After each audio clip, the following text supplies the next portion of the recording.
What's up? I'm going to do a quicker tutorial tonight on a common workflow for a lot of photographers, including myself, which is the Lightroom to Photoshop workflow. So I'm going to combine that with editing a photo until it's finished. And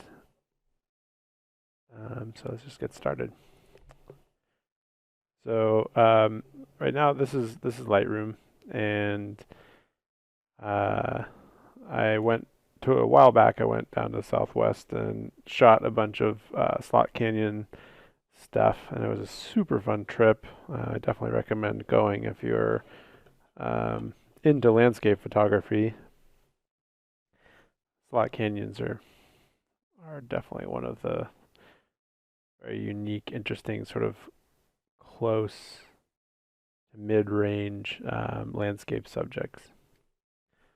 Very interesting. Okay, so what I tend to do with the Lightroom to Photoshop workflow is I try to get sort of as much out of the photo as I can in Lightroom, and but do it quickly, and then I bring it to Photoshop and use Adobe Camera Raw and a bunch of other editing techniques to sort of final the photo.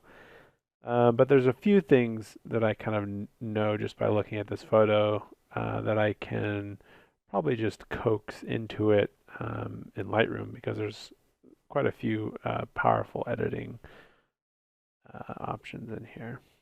So I'm going to bring up the shadows a bit here, mainly looking at this area.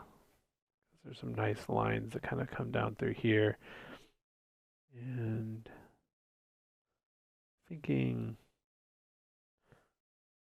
bring the highlights all the way down so there's more depth through this. And brought the whites up slightly, a little bit more contrast. And it's like there's stuff going on here. We'll fix that in Photoshop though.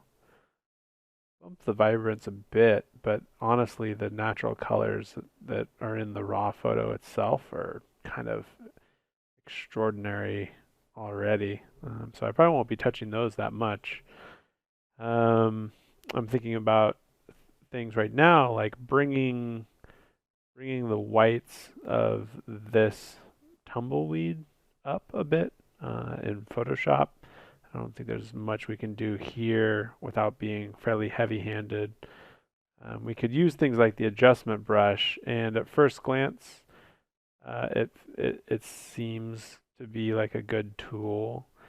But honestly, it doesn't give you like the fine control that, or it doesn't give me the sort of fine control that I want over what is actually being edited in a photo. As you can see, when I delete this, there was a whole area here that got affected other than just the whites of that. And so we're going to use some techniques like luminosity masking and some more um, granular editing work with some dodging and burning in there, I think. The other thing is I want to get as much dynamic range out of this whole photo as possible. And these sort of contrasting lines of what I think is sand falling down from up above over time, water and sand, create these sort of like cool contrasting lines. I kind of want to bring those out more if I can also later. I think I'll do that in Photoshop as well. So let's see what happens when I bring exposure up slightly. Again, 0.2.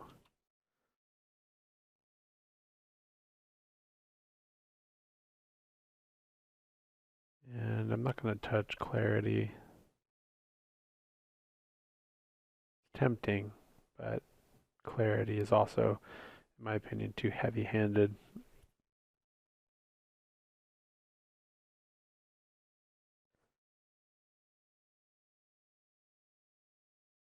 Mm, yeah.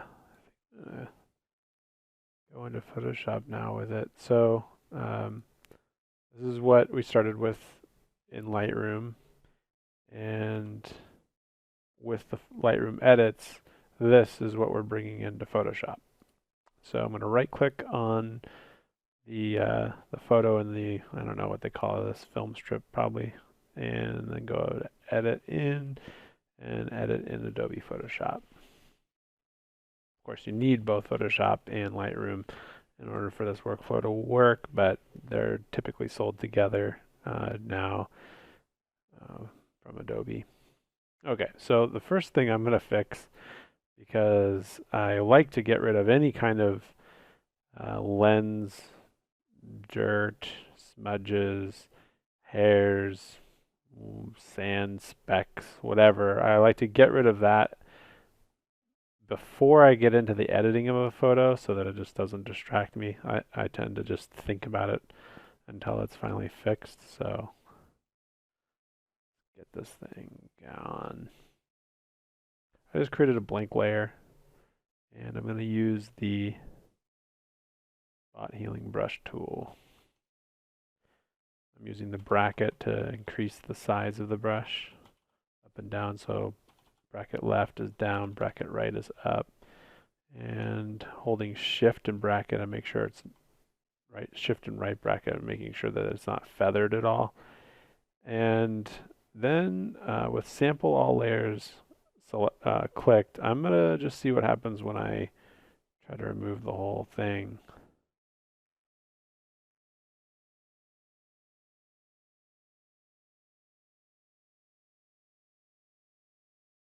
Yeah, we'll need to come at it in a more nuanced way.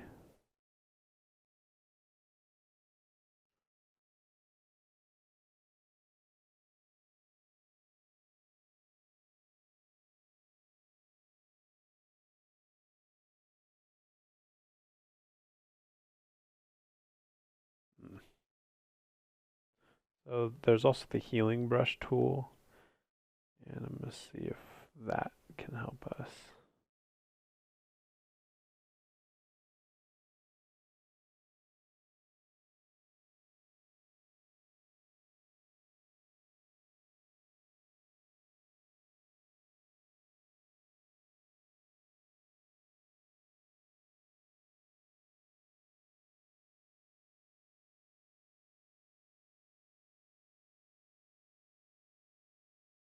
Hmm.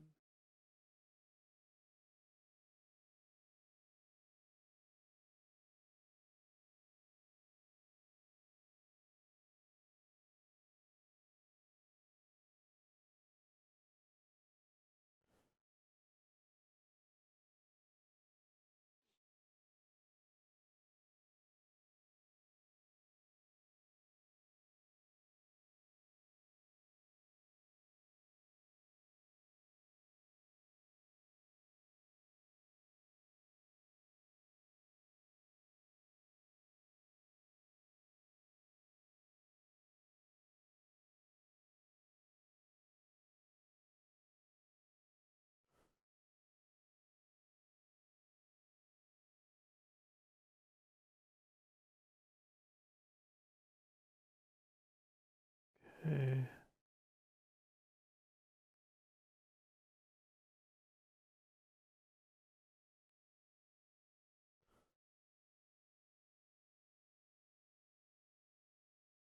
Engineers at Adobe are some smart people.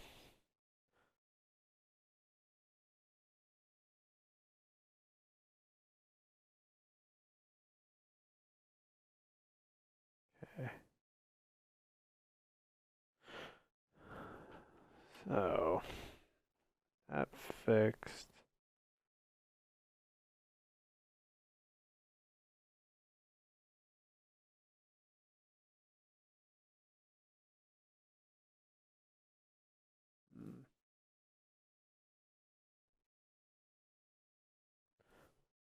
I'm going to, so I created a merged visible layer that included both of these layers. I'm going to basically start from this, and I'm going to see if I can correct some of the structural stuff in that little piece, just so that I don't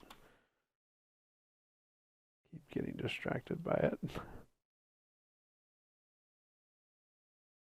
So I'm doing filter and liquefy.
Get another merge visible layer.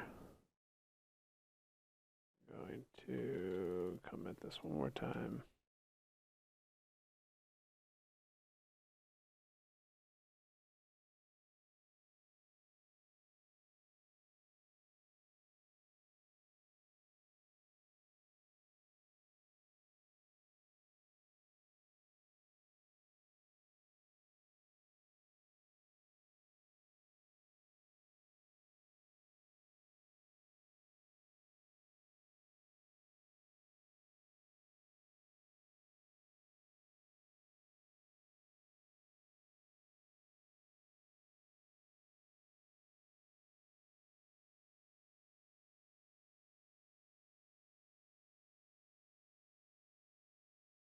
Okay.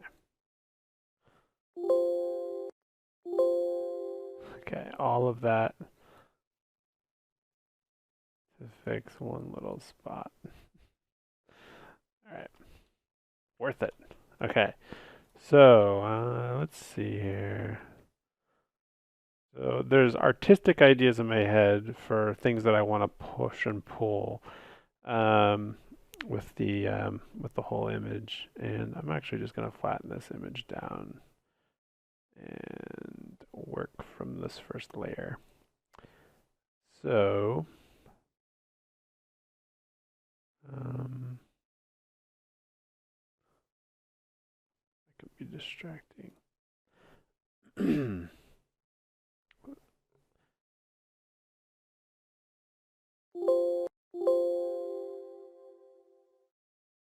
Okay, first things first, I'm going to make some luminosity options here. Control click the RGB layer to create a selection, and make a alpha channel from that. Control Shift Alt, click it again to step one down. Control Shift Alt, click it again.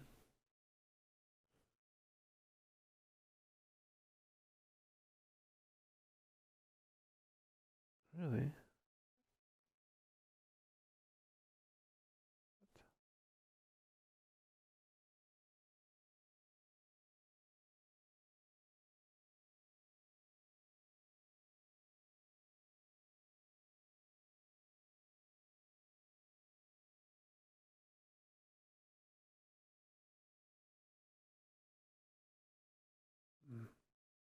Okay, so it can't step any further down on its own. So I'm gonna do one manually and go duplicate the channel, and then Control L to do a levels adjustment.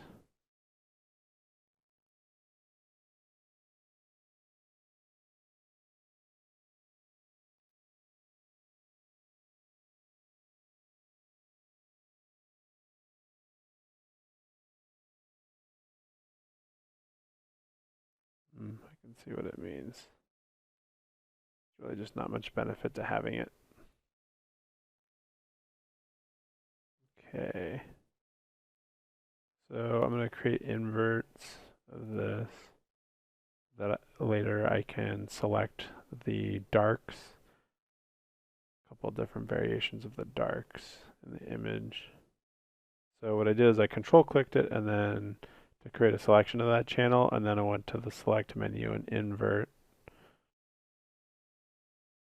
And that gives me basically a selection of the darks. White is meaning wherever there's white, that is where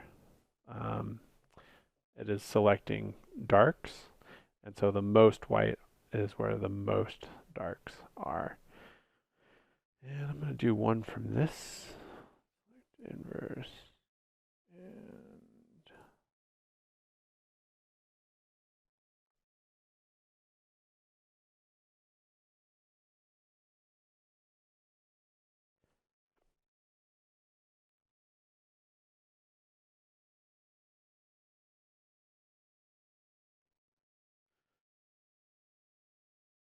Okay.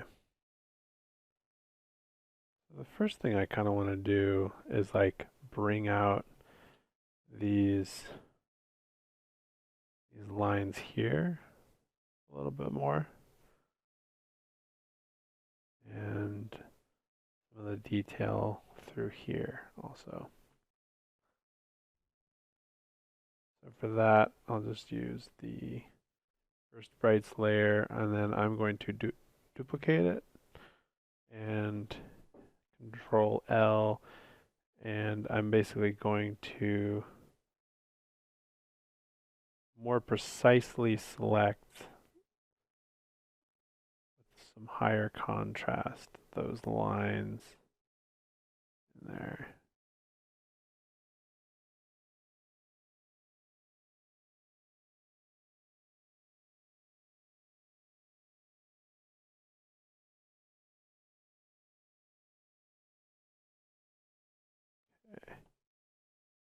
And by control clicking that, it creates a selection.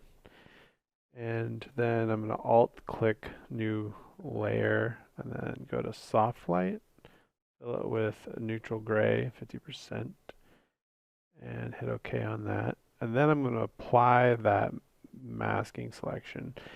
And so I did a full tutorial on this. It's a free premium tutorial for you to download. Tips, of course, are appreciated, but not required. And you can find it on my Gumroad or on my YouTube channel. And that it goes into a much greater depth on how to use the method that you're going to see me start using here in a bit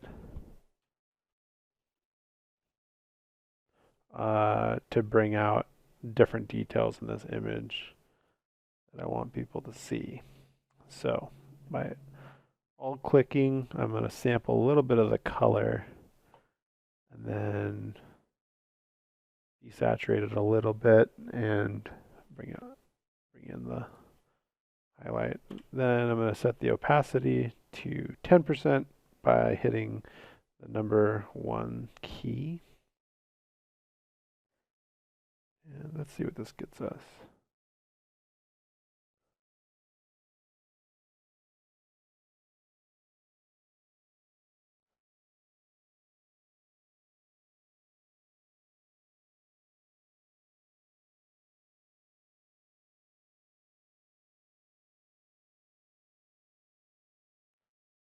So like everything I seem to do in Photoshop, I really like to sneak up on a final result.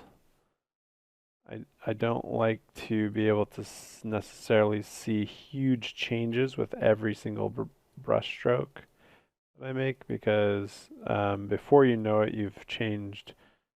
I've changed too much very often, at least in the past, and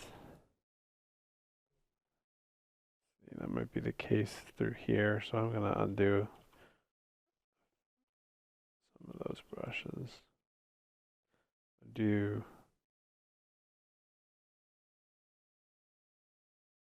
looks pretty good. Okay, so this is painting in some of those highlights using a luminosity mask. This is what it would look like if I was just painting on a soft light layer and dodging and burning sort of in a more traditional way. Just it's way too heavy-handed and gross. Of course, you'd try to you'd use smaller brushes and things like that, but you can't get the sort of the fine control.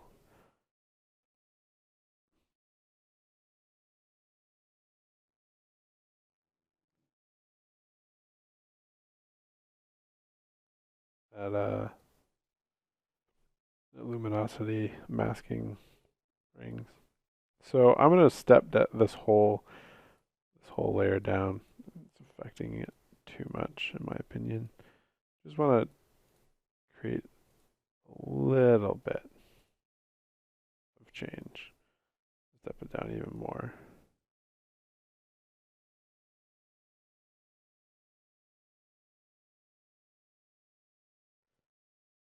Okay. Next thing is I want to like pop this tumbleweed a bit. So see what we can do about that.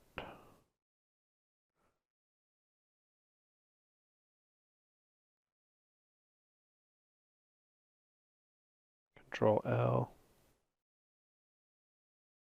Bringing the darks up first because I don't want to be affecting anything behind this bush really.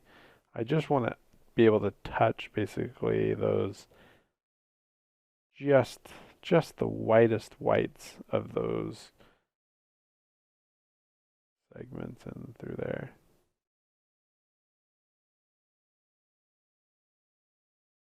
Just that.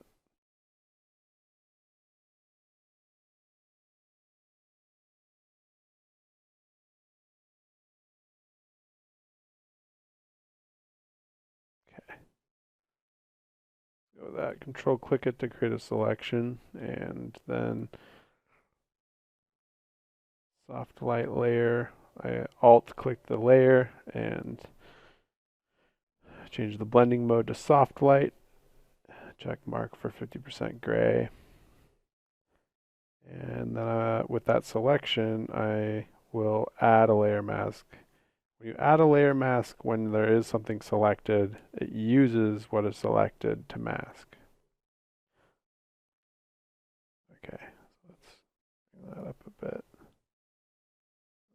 Don't need that to be any already a little too saturated in my opinion.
All right.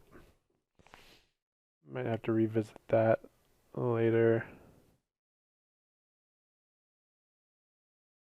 and bring it down slightly.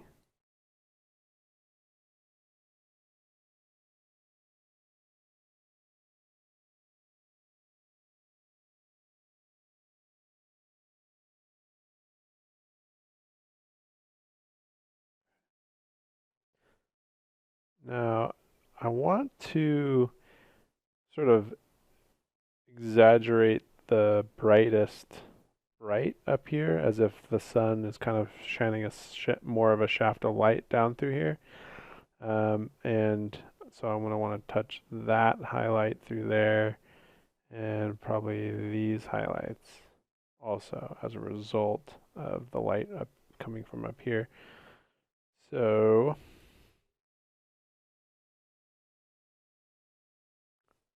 I'm going to work from this to create the selection, but I need to do some custom work here.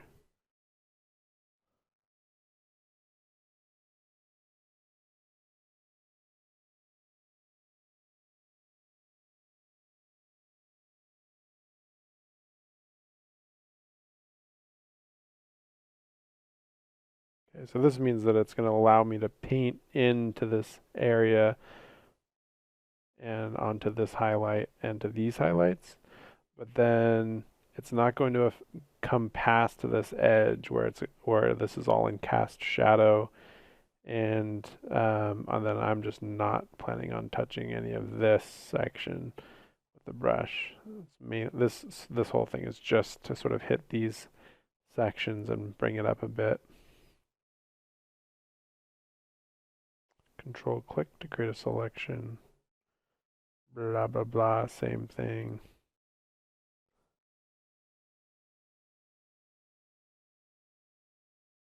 Okay, I'm going to sample this brightest part of this color and then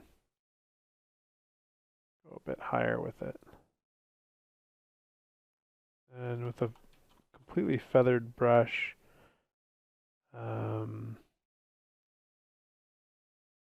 paint in here and see what we get.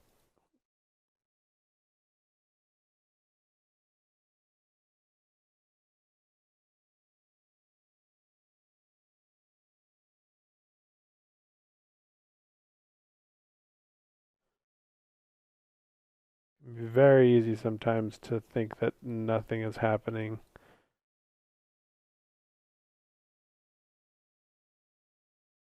When you're painting with the brush, but stuff is for sure happening. I'm going to see what happens when I just duplicate that. Ooh, gross. Okay, then I'm gonna switch colors because this is clearly much further down into the canyon, and um, the refraction through the crystals of sand that make up the sandstone creates as the light filters through those those granules of sand and crystals and salts and stuff in there. Um, all colors of light are eventually filtered out except blue. It's very similar to what makes ice blue, I think, and I could be wrong on that actually. I think it has something to do with um, the amount of oxygen in the way of light. Okay, so filter that, sample that, and bright version of it.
Okay. So sort of building in that contrast we want.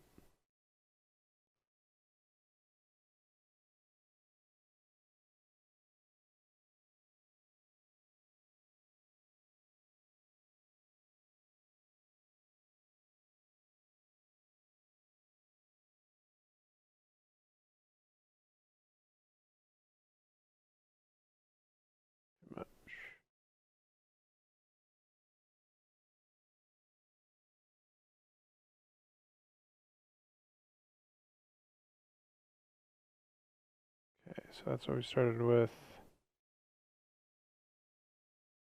That's where we're at now. Bring this down a bit. Losing a little bit too much of the details. I'm going to bring this down a bit. Also, lose less of those details.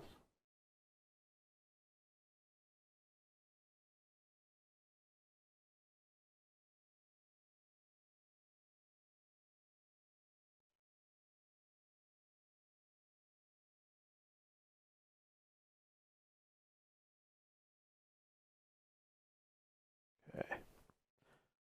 So you'll notice sometimes that I will make manual adjustments to um, the actual mask, and to see the mask, you just alt-click it. You can see here that I painted with black at one point to kind of tone down. Oh God, I hate Windows. I don't know why it makes that sound. It's so annoying. So I painted with black through here, and I think I'm going to do it a bit more. Why me?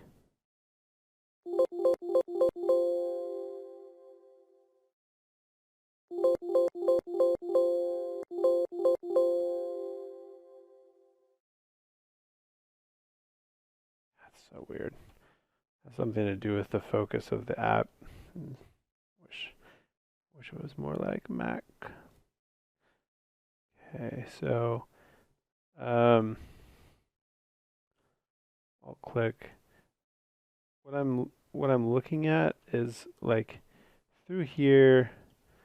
It's starting to look like someone kind of had like dry brushed the rock itself, and we want to avoid that kind of stuff because what's happening there is a value range is topping out, and it's beginning to flatten out gradation between the value range, and we don't want that to happen, especially on sort of like a key, very smooth transition point between light and dark. So I'm going to go into this highlight mask and painting with black, and 10% opacity brush. I'm basically going to feather down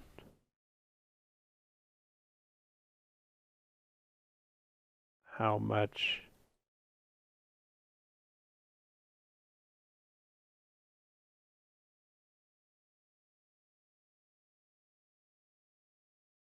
that mask is going to affect it through that section.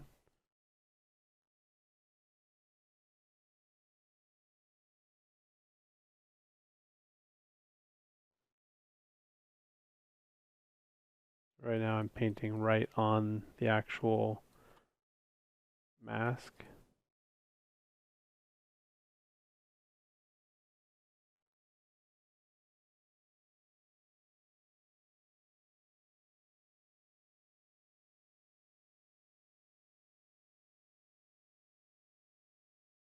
I'll remove that. Okay, looks better. I want it to feel natural, you know? Don't want that kind of stuff going on.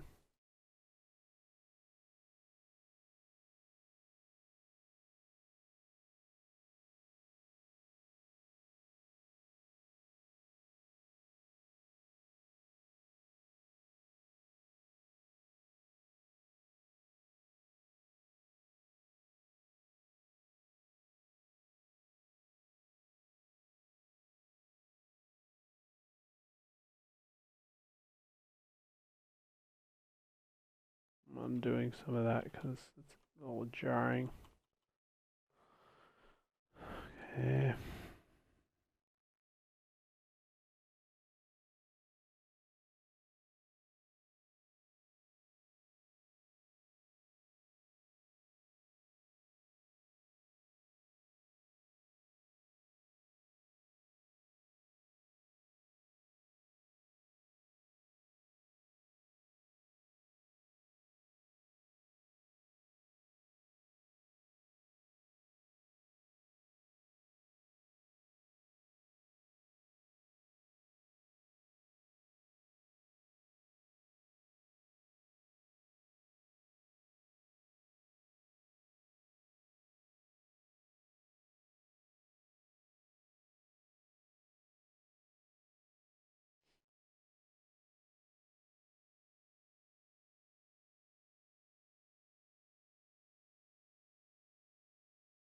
Okay, next I want to bring out some of these details a bit more.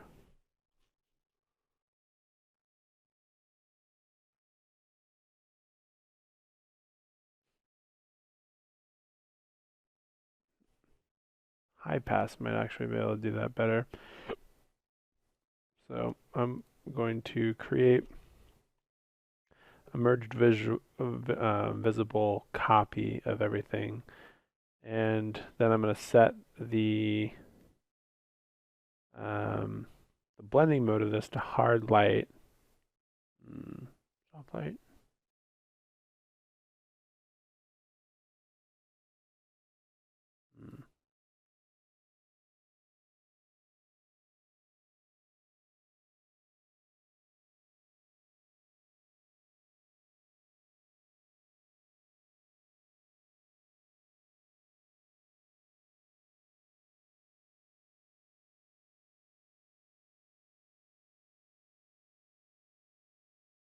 That might not actually get us what we want.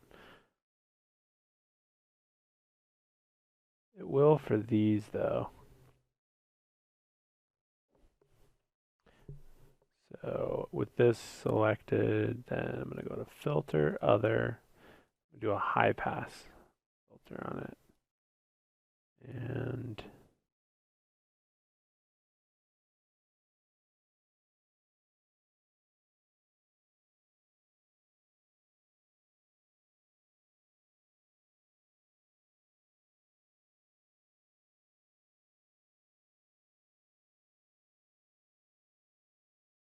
what a high pass filter does basically is it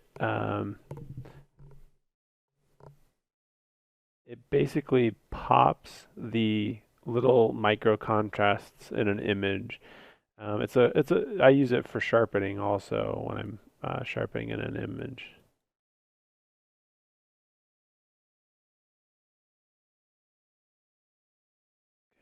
Okay. That does.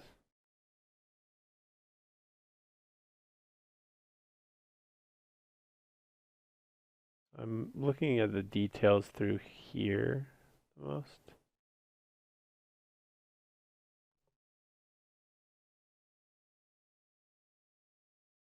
Also liking what it's doing to the bush, although I might tone it down a bit for that side.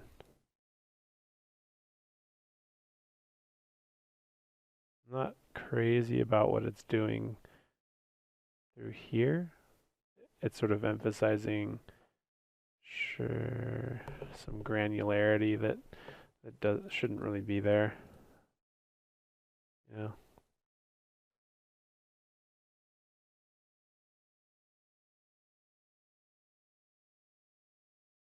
So one of the cool things about that, and you're probably thinking it already, is that we can just paint our own mask for this whole thing.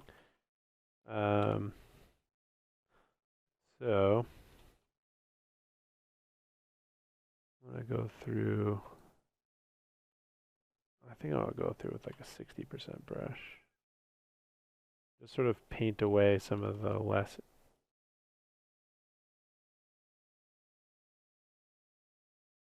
interesting stuff that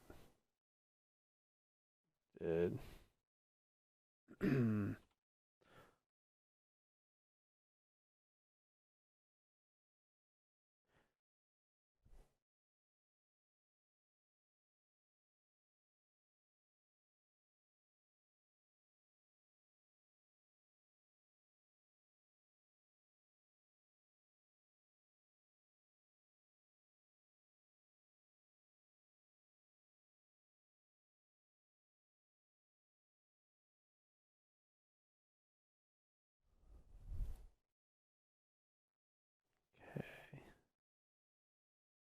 Go.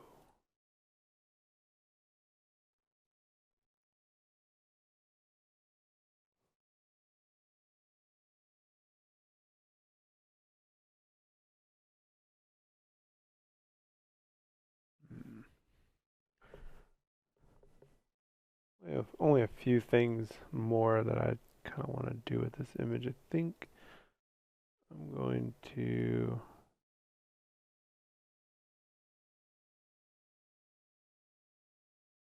crop out this section here. This is distracting to me. I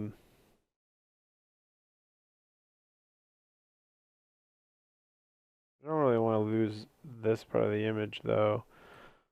So I'm just going to adjust that liquefy tool, life-saving brush.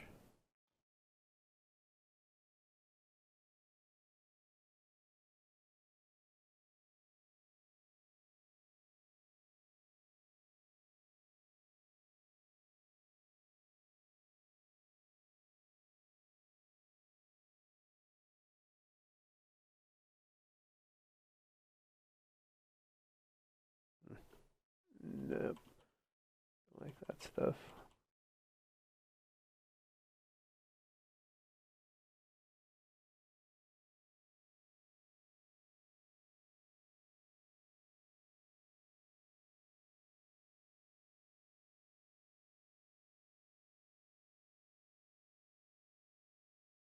Mm.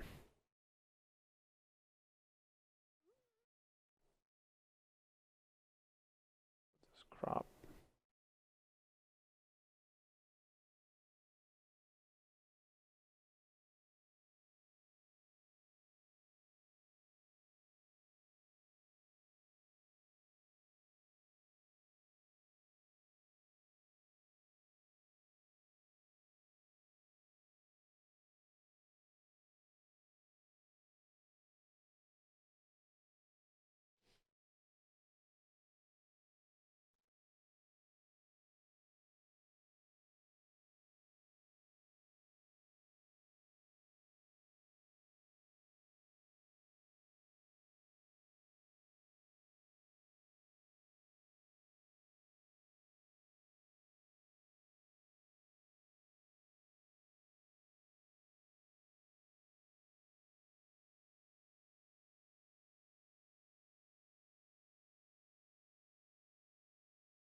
All right.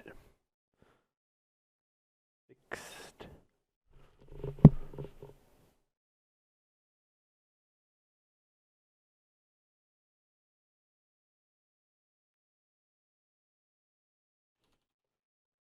So I only want this corner to be on this layer. I don't want it to have destroyed all of our other edits. So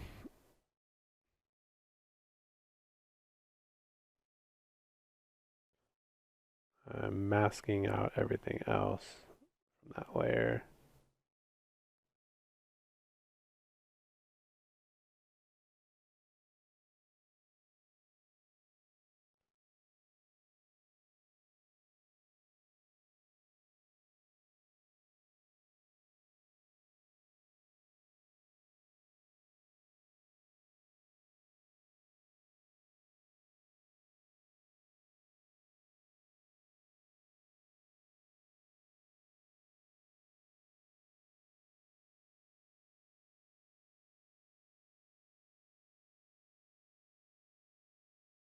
Cool.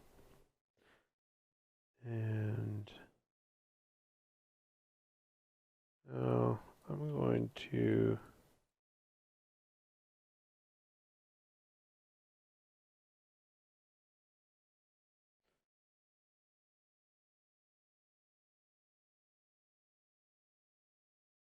create fresh alphas from this image. And I just want to kind of pop some of the lights and darks in here a little bit more.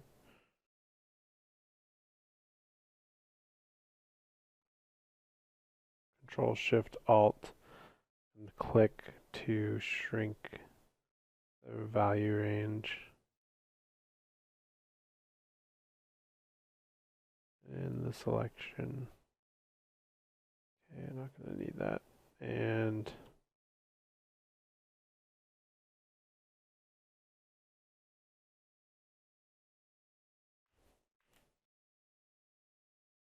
make a duplicate of this.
Just painting in the highlights a little bit just to bring a bit more of that detail back in out of the dark.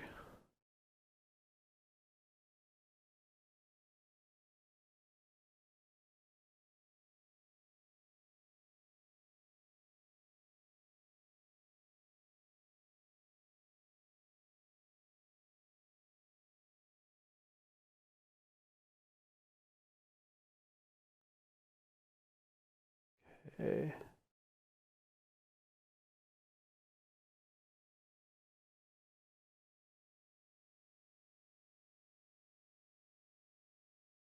Okay. Well, I think this image is ready to be saved out in various formats.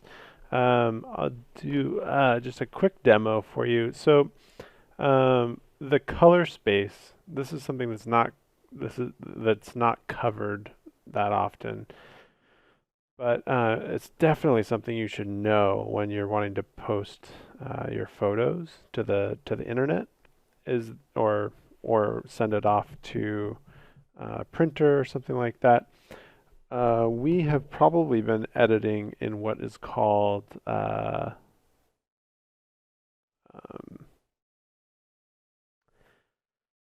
ProPhoto RGB, which is a much wider color gamut than what is seen on the on the web.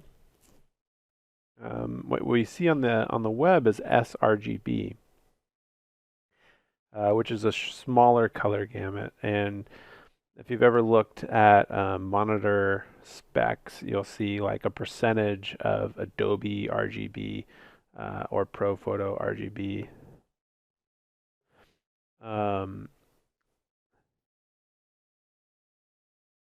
And now most monitors are doing 100% or 99% of sRGB.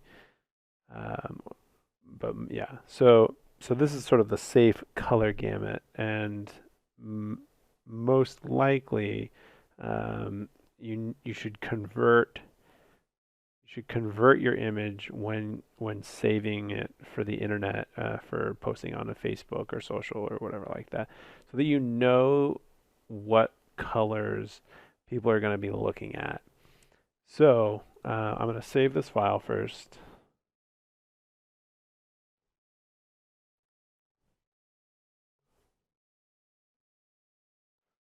actually going to save blah, blah, blah. I'm running out of space on everything. I'll save it to my desktop now.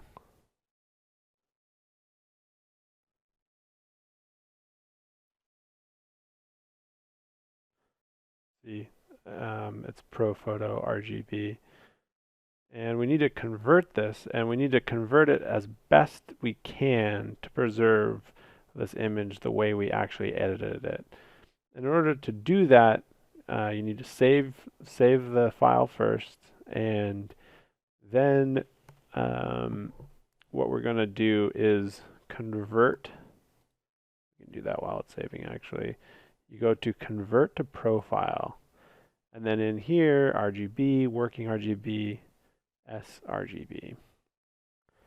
And then what I've found to be the best way to preserve color as you see it, as it's perceived, is to use black point compensation and then flatten the image to preserve appearance. That's why we save it first. So do that, flatten it to preserve, and I have actions that do all of this in a plugin called Raya Pro by Jimmy McIntyre, and I highly recommend it. It does a lot of the techniques that we've been manually doing in this tutorial and all my other tutorials. It does a lot of those for you, plus a bunch of other cool stuff. But it's good to know how to actually do it by hand, so that you know what is going on. Anyway, hit OK on that, and you might see a slight shift. There's a very slight shift over here in the colors, but nothing too bad. And then what I like to do when I'm saving an image for both Instagram and Facebook, the widest, the edge, the longest edge of an image should be no longer than 2048 pixels. If it's any longer, then Instagram and Facebook's like totally crappy algorithm will just like compress the shit out of your photo, and it'll be much lower quality than you want. So I'm going to save this as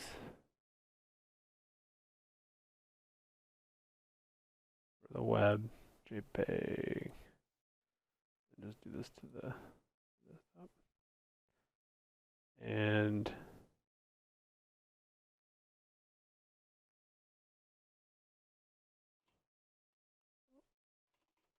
why? Web save. Okay. And then I go to image size, longest edge 2048 pixels by 72. Okay on that.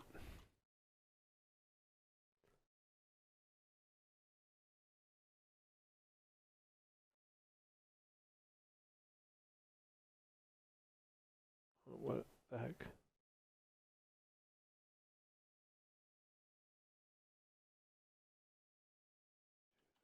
48.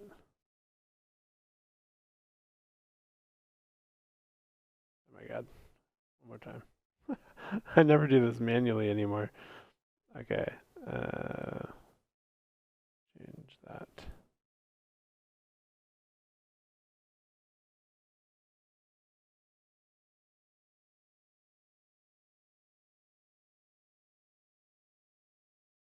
Oh god, it's being so annoying. Okay. I just want this to be 2048.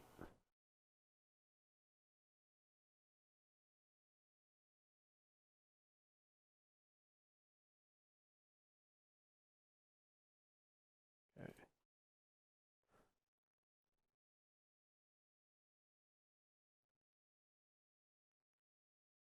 And now you can sharpen again at this stage. using a high pass and creating a layer and stuff like that for it. But this is already looking plenty sharp and on the verge of being over sharpened, especially in through here. But you know, for the sake of this tutorial, that's pretty much all that we were going to cover. You'd save this out as the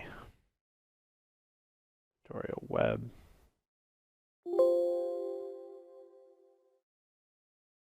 And then that's what I would post.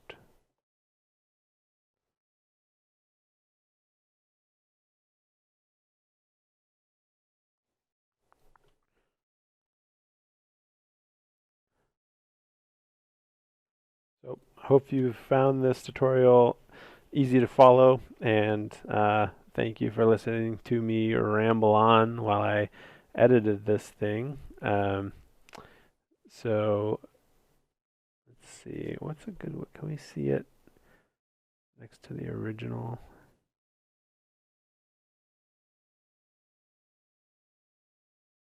That's too much work. Anyway, this is basically where we started after our work with Lightroom, and this is where we ended up.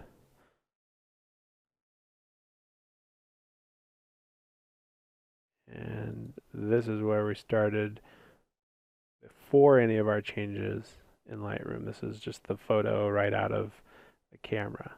So Lightroom changes, and then Photoshop changes, finalize it.